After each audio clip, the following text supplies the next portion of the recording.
Welcome to this explainer. Today we're diving into a really fascinating, fundamentally deep question. Where does intelligence actually come from? We're going to take a calm, academically grounded look at the interplay between data, structure, and something called the energetic paradigm. Finding the right balance between these forces is becoming absolutely critical, whether you're a researcher, a technically informed investor, or an enterprise leader trying to map out the future. Here's our roadmap for today. We're going to start with the dominant scaling narrative, then move on to the deeper theoretical question underlying it all. From there, we'll spend some time exploring the energetic paradigm, take a hard look at scaling costs and limits, and finally wrap up with a synthesis for intelligence. So let's jump right into Section 1, the dominant scaling narrative. Look, when we talk about AI today, the standard playbook is pretty much universally understood. You gather larger data sets, you build increasingly larger models, you extend the training duration, and you throw a truly massive amount of computational power at the whole thing. The end result? Drastically improved capability. Over the past decade, this brute force approach has undeniably driven the entire industry forward. We absolutely have to acknowledge that it works, and honestly, it works brilliantly. But that leads us directly into Section 2, the deeper theoretical question. Because this brute force scaling has been so wildly successful, we really need to pause for a second and ask a fundamental question. Does capability arise only from scale, or does it also come from the structural conditions within the system itself? We all know the old saying, correlation doesn't automatically prove causation. So we have to ask ourselves, is intelligence strictly the result of accumulated experience, or do a system's internal constraints actually play a foundational role? Well, data and structure actually play two completely different complementary roles. The standard learning process relies heavily on data for exposure, for extracting patterns, and for optimization. Basically, data expands the variation of what a system knows. Structure, on the other hand, determines evolution. Instead of just relying on soaking up massive amounts of experience, structure actively compresses the space of possibilities. It stabilizes the system's behavior over time. To really grasp this, we kind of need to reframe how we think about capability. Abstract concepts like reasoning or planning aren't just magic. They are stable behavioral patterns. In any dynamic system, unstable or contradictory behaviors naturally collapse on themselves. Coherent patterns, however, persist. They show up repeatedly, specifically because the system's underlying structure allows them to remain coherent. What this means is that a system doesn't necessarily need to blindly wander through a vast landscape of possible behaviors if its internal constraints already naturally favor coordinated, stable states. Ultimately, intelligence is not only what is learned, but what structure allows to persist. Which naturally brings us to Section 3, exploring the energetic paradigm. Rather than just asking, hey, how much data has this model absorbed, the energetic paradigm shifts the focus entirely. It looks at energy configuration, state constraints, path stability, and information flow. Think of it like water carving a canyon. The water is the data, sure, but the energetic constraints of the rock actually dictate the most stable path for that water to flow. This framework asks how a system's internal organization organically shapes viable behavior. So how does this actually work in practice?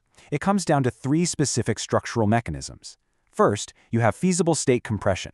This simply means there are fewer viable states that can persist, so contradictions collapse very quickly. Second, pathway stabilization creates a coherent flow of information, which makes reasoning much more reliable. And third, early filtering ensures that those unstable patterns disappear early in the process. Now, it's crucial to note, these constraints don't replace statistical learning. Rather, they reshape the very environment where that learning happens. By cutting down on all those dead-end, ineffective behaviors a system usually has to experience, we're hypothesizing some pretty significant payoffs. We might see much more stable reasoning, improved coherence in planning, drastically reduced inefficiency, and just greater overall reliability. Keep in mind, these are currently hypotheses, but they represent the incredible potential of guiding a system toward coordinated states rather than just forcing it. Now, let's ground this in reality with Section 4, scaling costs and limits. All these theoretical benefits we just talked about, they hit right at the heart of the practical realities and headaches the industry is facing today. Brute force scaling requires enormous data accumulation, vast financial costs, and absolutely massive energy expenses. While it remains highly effective, these relentlessly rising costs are exactly what's motivating researchers and investors to explore structural design.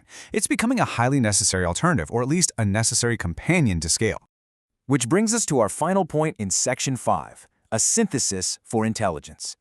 If we look ahead, future progress is almost certainly going to depend on a second axis of development. On one axis, we have our traditional data scaling, taking massive inputs to expand experiential coverage.